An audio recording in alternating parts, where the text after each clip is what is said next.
On ne peut pas vivre en paix, vivre en harmonie, régler des problèmes. Tu ne peux pas être un leader si toujours les toi prennent devant. C'est pas possible. Si le nous a pris devant, j'ai t'assure que nous pourrons vivre en harmonie. Nous allons bannir que ce soit les banditismes, les vols et tout ce qui est semblable à ça.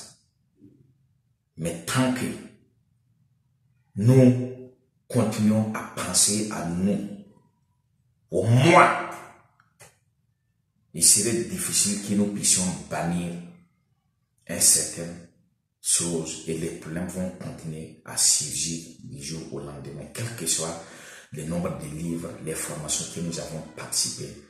Il faut d'abord, parce que si on ne se connaît pas là-haut, il n'y a pas de problème, non. Voilà, si on ne se connaît pas, il n'y a pas de problème. Mais dès lors qu'on se connaît déjà, c'est à nous maintenant de voir comment nous allons faire pour que les choses soient en harmonie, que les choses marchent pour tout le monde. Parce que tu n'es pas leader pour être leader pour que les gens te regardent.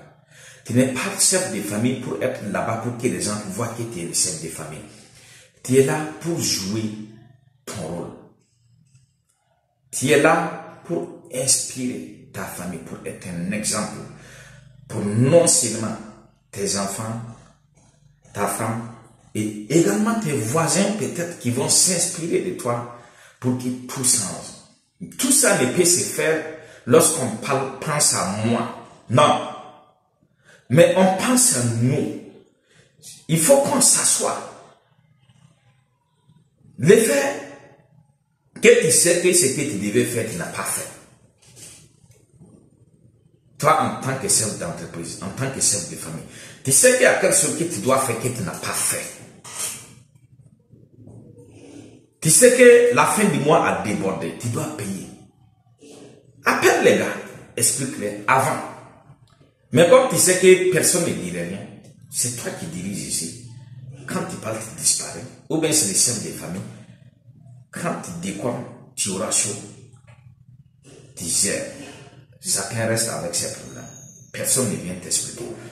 On ne peut pas diriger sans dialogue. On ne peut pas diriger sans parler permanemment.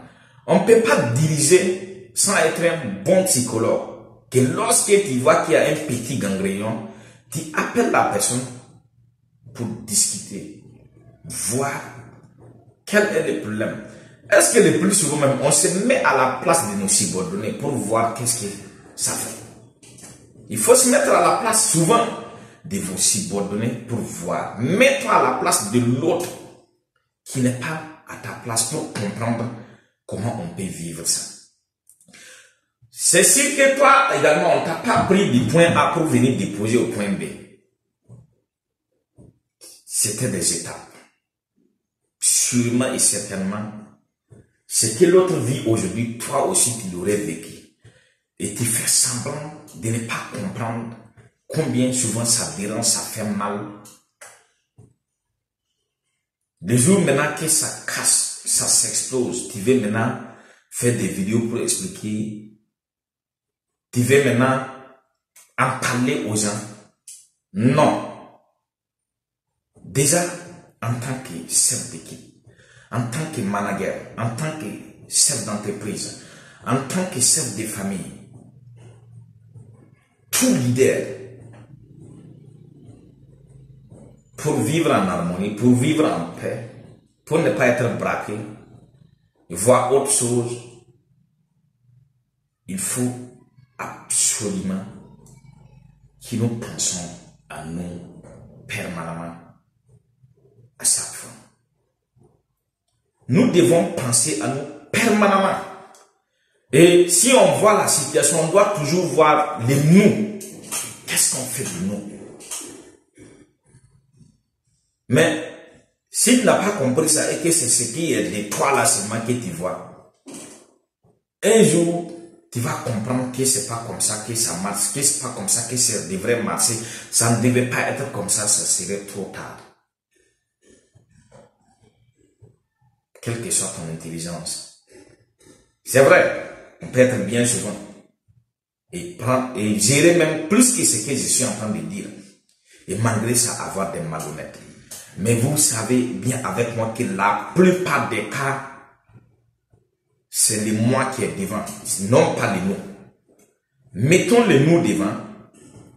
Mettons-nous permanemment à la place de nos subordonnés, de ceux qui nous suivent. Essayons de vivre, essayons de comprendre qu'est-ce qu'il peut vivre, quelle peut être sa situation, comment je peux réfléchir à leur attire. Et vous allez voir que vous allez réduire en miettes la plupart des problèmes, la plupart des angoisses, la plupart des petits gangrénons que vous ne considérez même pas là. Vous allez les enterrer sans débat. Affaire à suivre.